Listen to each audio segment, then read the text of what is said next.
काल रात्री माझ्या भावाला छोट्या भावाला 1 वाजता फोन आला होता संदीप गवारेचा की जरा घटना घडली आहे, तुम्ही हॉस्पिटलला या. मग भावाला वाटलं घरी जायचं का हॉस्पिटलला जायचं. त्याने त्या फोनच्या ह्याच्यात ऐकलं नाही. तो घरी गेला. घरी पाहिला तर सगळं ते अस्तव्यस्त पडलेलं होतं तिथं. आणि घरून मग ते म्हटले दवाखान्यात नेले. मग तो दवाखान्यात गेला. दवाखान्यात गेल्यानंतर त्याला कळलं की असं असं झालं आहे की बहिणीचा आपल्या शेवट झालेला आहे. मग त्यांनी मला फोन केला की दादा असं असं झालं आहे, तू लवकर ये. मग आम्ही तिथं गेल्यानंतर पाहिलं तर डॉक्टरांनी तिला मृत घोषित केलं होतं. पण आम्हाला त्यावेळेस असं अचानक एवढा धक्का बसला की अचानक कळेनाच आम्हाला की नक्की झालं आहे काय, की काय झालं आणि ती गेली. तर त्यानंतर आम्हाला उलगडा झाला की तिथं असं असं घडलं होतं की बाबा तिला ज्या रूममध्ये ते म्हणतात आरोपींनी काहीतरी सांगितलं आहे वाटतं की त्यांनी काय हे केलं म्हणून.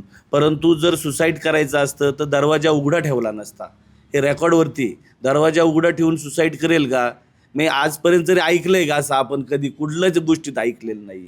मला तर शंका आहे की सासू सासरा आणि नवरा यांनी गाई घातपात केल्याची शंका मला या ठिकाणी वाटते. त्यामुळं पोलीस प्रशासनाला माझी विनंती आहे की ह्याच्यावरती चौकशी चांगली करावी आणि आरोपींना कठोर शिक्षा व्हावी, हीच आमच्या कलाटेक परिवाराची विनंती आहे. माझी बहीण आज माझ्या उद्या रक्षाबंधन आहे. रक्षाबंधनाला नसणार आहे भाऊ, लाडक्या भाऊ तिचा लाडका भाऊ गेली हो माझी बहीण, आज गेली शेवटची, मला सोडून गेली.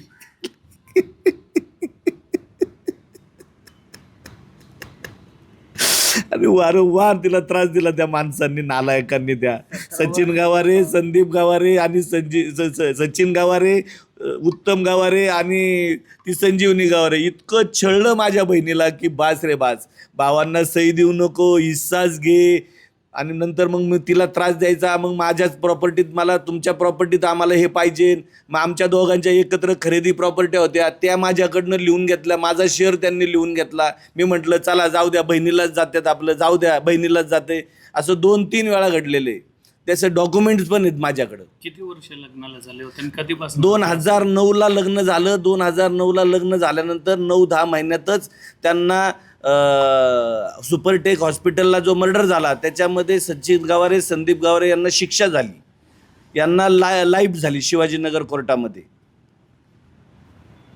आणि त्याच्यानंतर ते फरारी होते. तो फरारी आरोपी आहे, सराईत गुन्हेगार असल्यासारखा फरारी आरोपी येतो. हे तर झालंच. तुम्ही